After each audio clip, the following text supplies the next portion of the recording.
जो है वो अगस्त और जुलाई का महीना जो है वो बारिश का सीज़न होता है, उस समय काफ़ी बारिश होती है।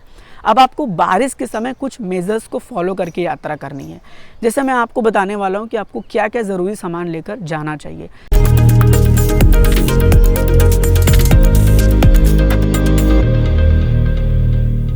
जय माता दी, कैसे हैं आप सब? आई होप माता रानी की अनुपम कृपा से आप सब बहुत ज़्यादा अच्छे होंगे, अपने घर पर होंगे और सुरक्षित होंगे। एक बार फिर से आपका बहुत बहुत स्वागत है एक और नए इन्फॉर्मेटिव नॉलेजेबल वीडियो में। मेरा नाम है आयुष और आप देख रहे हैं आपका प्यारा यूट्यूब चैनल ट्रेन राइडर। अगर आप भी श्री माता वैष्णो देवी की यात्रा आगामी जुलाई अगस्त के महीने में करने वाले हैं तो आप इस वीडियो को एंड तक पूरा देखिएगा। आपको याद होगा कि हमने अपने इस YouTube चैनल पर 2 महीना पहले एक वीडियो अपलोड की थी जिसमें हमने आपको अपडेट दिया था कि माता रानी की यात्रा पर मई और जून का किस तरह का माहौल रहने वाला है। उसमें आपने काफ़ी प्यार दिया और काफ़ी भक्तों का मेरे पास फीडबैक भी आया कि जैसा आपने बताया था सेम वैसा ही माहौल था माता रानी की यात्रा में। तो कृपया आप आगे की अपडेट भी दें।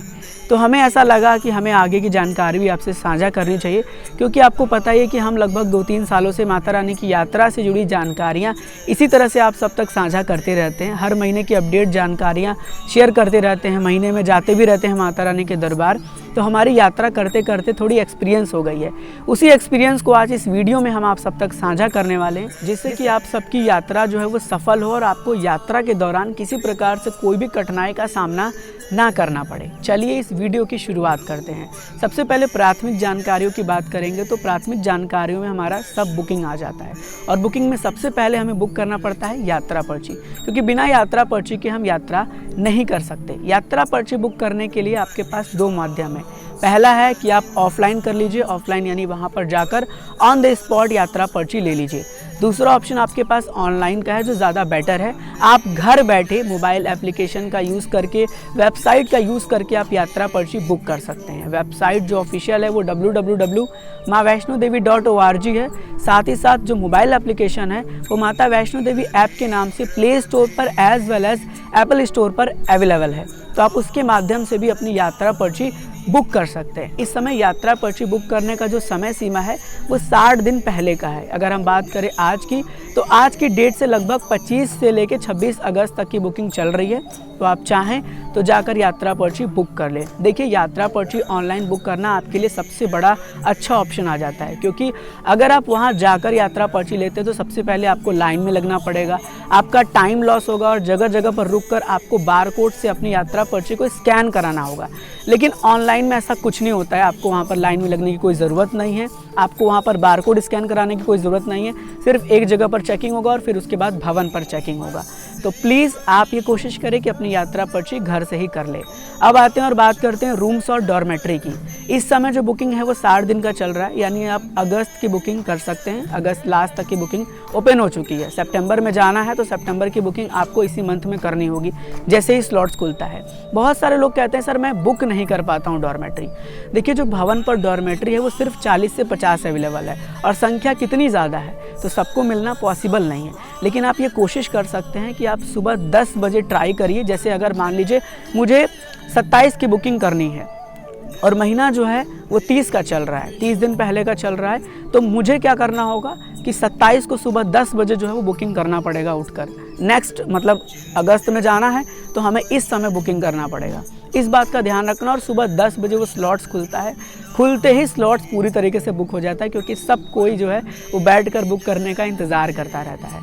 इसके अलावा अगर आपको वहाँ पर बुकिंग नहीं मिलता है तो आप अर्धकुंवारी में बुकिंग ले सकते हैं। अर्धकुंवारी में बुकिंग जो है वो ओपन रहता है, आप चाहें तो वहाँ कर सकते हैं। वहाँ बेड्स भी थोड़ा ज़्यादा रहते हैं एज़ कम्पेयर टू भवन। भवन में और सारी बुकिंग्स जो है वो ऑफलाइन के लिए भी रखी जाती हैं, इसलिए थोड़ा प्रॉब्लम का सामना करना पड़ता है। बट आप कोशिश करिए कि पहले ही बुकिंग कर लीजिए। और कटरा में आपको दिक्कत नहीं होता है, क्योंकि कटरा में जो रूम्स होते हैं वो गली गली में होते हैं, होटल्स गली गली में अवेलेबल होते हैं और काफ़ी रिजनेबल प्राइस पर होते हैं, तो आप वहाँ जाके भी प्राप्त कर सकते हैं। अब देखिए, मैं आपको ये सारी बुकिंग्स इसीलिए पहले बता रहा हूँ ताकि आप पहले से सब कुछ बुक कर लीजिए, आपको दिक्कत वहाँ पर जाकर ना फेस करना पड़े। इन केस अगर आपको ऑनलाइन बुकिंग नहीं मिलता है और आप भवन पर स्टे करना चाहते हैं या अर्धकुंवारी पर रुकना चाहते हैं तो आपके लिए निःशुल्क धर्मशाला का ऑप्शन मिल जाता है। भवन पर जो निःशुल्क धर्मशाला है वो मनोकामना भोजनालय के जस्ट नीचे ही है। आप वहाँ पर जाकर स्टे कर सकते हैं। 7 बजे शाम को धर्मशाला का कपाट खुलता है। इसके अलावा जो अर्धकुंवारी में वो भगवती भवन के ऊपर के दो मंजिलें हैं वो निःशुल्क धर्मशाला है, वहाँ पर भी आप स्टे कर सकते हैं अगर आपको बुकिंग नहीं मिलता है तब। चलिए बात करते हैं हेलीकॉप्टर और आरती पर्ची की। इस समय हेलीकॉप्टर्स की टिकट्स आपको मिल जाती हैं, लेकिन आपको हेलीकॉप्टर्स की टिकट सिर्फ श्राइन बोर्ड की ऑफिशियल वेबसाइट से ही करनी है, जो www.maavaishnodevi.org के नाम से अवेलेबल है। ठीक है, इस बात का ध्यान रखिएगा कि आपको सिर्फ ऑफिशियल वेबसाइट का ही प्रयोग करना है। बहुत सारे फर्जी वेबसाइट्स हैं, उस पर आपको बुकिंग नहीं करनी है। और जो आरती पर्ची है वो भी अवेलेबल है, तो आप उसकी बुकिंग भी जाकर वेबसाइट से कर सकते हैं। इस समय अगस्त की बुकिंग ओपन हो चुकी है, इस बात का आपको खास ख्याल रखना है। ये लगभग मैंने सारी बुकिंग्स का जिक्र जो है इसमें कर दिया है। और थोड़ी सी चीज़ें जो मुझे लगी आपसे शेयर करनी है वो बैटरी कार से जुड़ी है। तो बैटरी कार की भी बुकिंग्स जो होती है वो सभी एज के लिए ओपन हो चुकी है, और बैटरी कार जो है वो स्लॉट्स वाइज चलता है। तो आप अपने अकॉर्डिंगली जाकर चेक कर लीजिएगा। बैटरी कार का जो वेबसाइट है वो batterycar.maavaishnodevi.org अवेलेबल है, उस पर जाके आप बैटरी कार की बुकिंग कर सकते हैं। साथ ही साथ मोबाइल एप्लीकेशन के थ्रू भी बुकिंग आप प्राप्त कर सकते हैं। चलिए, ये सारी जानकारी तो लगभग हो गई बुकिंग से रिलेटेड। अब बात करते हैं हम मौसम से जुड़ी जानकारियों की। फिलहाल तो माता रानी के दरबार में मौसम का कोई भी कॉन्फर्मेशन नहीं होता है। वहाँ मौसम चंद मिनटों में बदल जाता है, कभी ठंड होती है, कभी धूप होती है, कभी बारिश होती है, कभी बादल आ जाते हैं। तो मौसम का कोई कन्फर्मेशन नहीं होता है, लेकिन ज़्यादातर जितना भी मैंने यात्रा किया है या यात्रा अपडेट दिया है उस रिगार्डिंग जो है वो अगस्त और जुलाई का महीना जो है वो बारिश का सीज़न होता है, उस समय काफ़ी बारिश होती है। अब आपको बारिश के समय कुछ मेजर्स को फॉलो करके यात्रा करनी है। जैसे मैं आपको बताने वाला हूँ कि आपको क्या क्या ज़रूरी सामान लेकर जाना चाहिए। सबसे प्राथमिक जानकारी आपके लिए होती है रेनकोट। आपको अपने घर से ही रेनकोट लेकर जाना है। देखिए, रेनकोट वहाँ पर भी मिल जाता है, लेकिन वो कहते हैं ना कि जब किसी सामान का जो है वो ज़्यादा डिमांड बढ़ता है, ज़्यादा लोग उसे ख़रीदना चाहते हैं, तो उसकी प्राइस भी बढ़ जाती है। इसीलिए कोशिश करें कि अपने घर से अच्छा वाला रेनकोट रख लें। वहाँ पर भी जो रेनकोट मिलता है वो बहुत अच्छा नहीं होता है, इसीलिए अगर आप अपने घर से लेकर जाएंगे तो आपके लिए ज़्यादा अच्छा होगा। अब बारिश होगी तो जाहिर सी बात है कि मौसम परिवर्तन होगा, ठंड बढ़ जाएगा, इसीलिए आपको गर्म कपड़ा भी एक रख लेना है। देखिए, गर्म कपड़ा आप नॉर्मल रख के जाएंगे तो आप वहाँ पर ठंड से बच पाएंगे, लेकिन अगर आपके पास नहीं होगा तो फिर आपको काफ़ी परेशानी का सामना करना पड़ेगा, इसलिए आपको इस बात का खास ख्याल रखना है। दूसरा जो सबसे इम्पॉर्टेंट इन्फॉर्मेशन है वो है आपके लिए अम्ब्रेला। देखिए, अम्ब्रेला आप रख लीजिएगा, क्योंकि मान लीजिए सिर्फ बारिश होता है तो अम्ब्रेला कहीं ना कहीं आपको प्रोटेक्ट कर देता है, लेकिन अगर बारिश के साथ हवाएं चलने लगती हैं तब अम्ब्रेला प्रोटेक्ट करने में असमर्थ हो जाता है। लेकिन फिर भी आप अम्ब्रेला अपने हिसाब से रख लीजिएगा, जगह जगह पर वो आपके काफ़ी हेल्प आएगा, काफ़ी काम करेगा आपके लिए।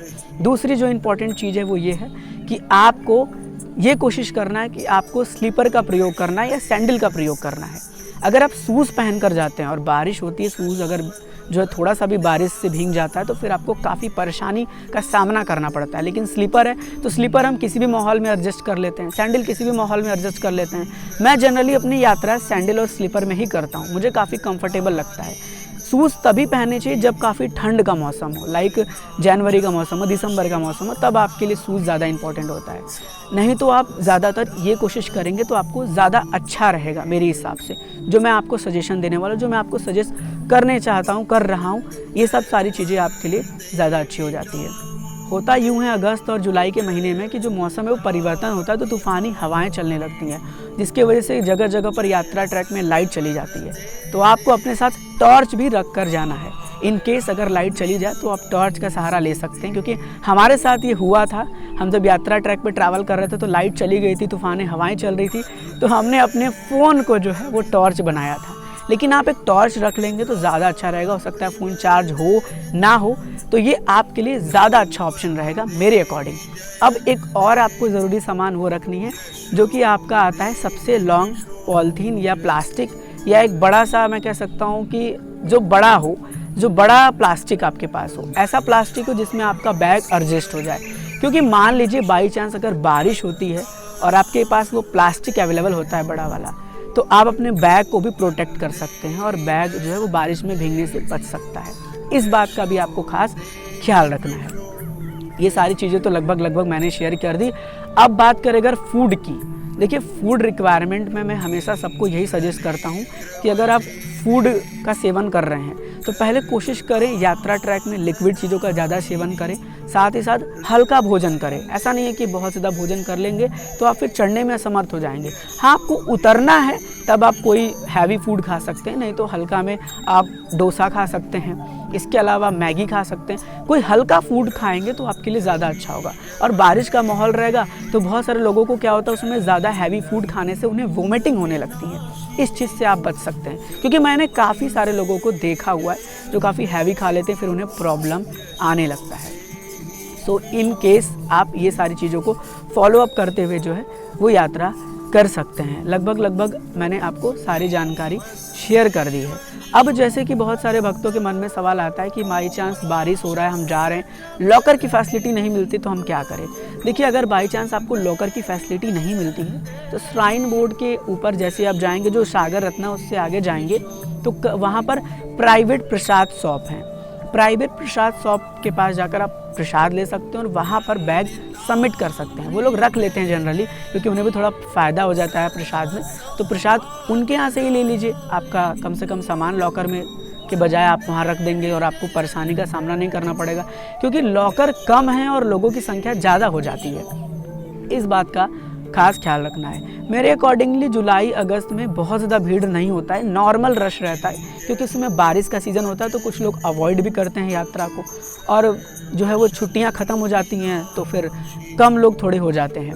बट नॉर्मल रश रहने वाला है, इसलिए इस तरह से प्लान करके आप जाते हैं तो आप रश से भी बच सकते हैं। अगर आप यात्रा पर्ची ऑनलाइन कर लेते हैं, सारी बुकिंग्स आपकी ऑनलाइन हो जाती है, तो इन सारी चीज़ों से आप बच सकते हैं, आपकी यात्रा और ज़्यादा अच्छी हो सकती है। ठीक है, इस सारी चीज़ों को आपको खास ख्याल रख के यात्रा करनी है।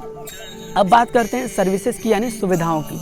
देखिए, जनरली बारिश में होता क्या है कि जब लैंडस्लाइड होता है तो बैटरी कार नहीं चलता, हल्का सा भी मौसम ख़राब होता है तो हेलीकॉप्टर को बाधित कर दिया जाता है, बंद कर दिया जाता है, क्योंकि श्राइन बोर्ड सबसे पहले यात्रियों की जान, उनका जो लाइफ है उसकी प्राथमिकता देखता है, तो हेलीकॉप्टर बंद हो जाता है। वहीं बहुत ज़्यादा हैवी मात्रा में बारिश और तूफ़ानी हवाएं चलती हैं, तब जाकर रोपवे को बंद किया जाता है।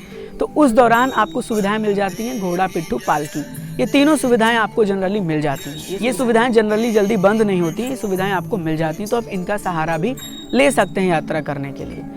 और इसके अलावा जो और सुविधाएं होती हैं श्राइन बोर्ड द्वारा, जो डॉर्मेट्रीज की सुविधाएं हैं या फिर और सारी सुविधाएं, तो वो सारी सुविधाएं मिलती रहती हैं, वो सारी सुविधाएं बंद नहीं होती हैं। और जो उनके भोजनालय हैं वो भी खुले रहते हैं, तो वहाँ पर भी जाकर आप हल्का जो भोजन है वो ग्रहण कर सकते हैं।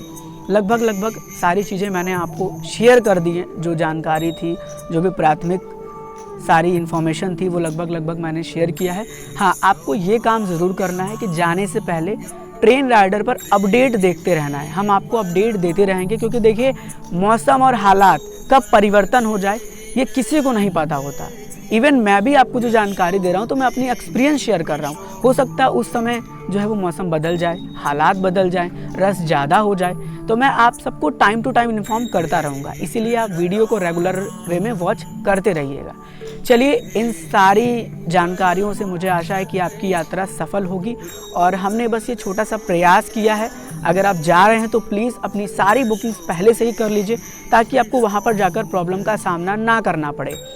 और हाँ, एक प्राथमिक जानकारी जो मैंने अभी अवॉइड कर दिया था, मुझे अभी से याद आया तो मैं सोचा आपको बता दूं।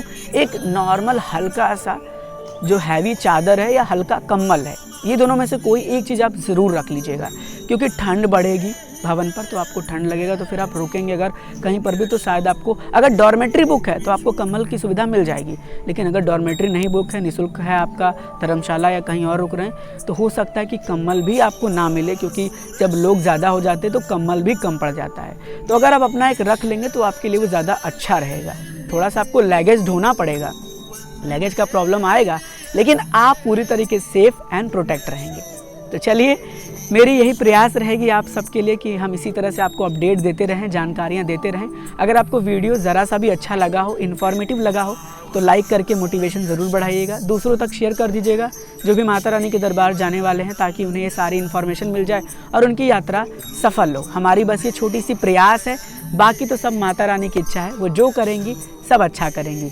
बस लास्ट में माता रानी से हाथ जोड़ के आप सबके लिए प्रार्थना करूंगा कि माता रानी आप सबकी यात्रा को सफल बनाए और आपको अच्छे से दर्शन दे। चलिए फिर मुलाकात होगी नेक्स्ट वीडियो में। मेरा नाम था आयुष, आप देख रहे थे आपका प्यारा YouTube channel train rider. God bless you all. जय हिंद, जय माता दी।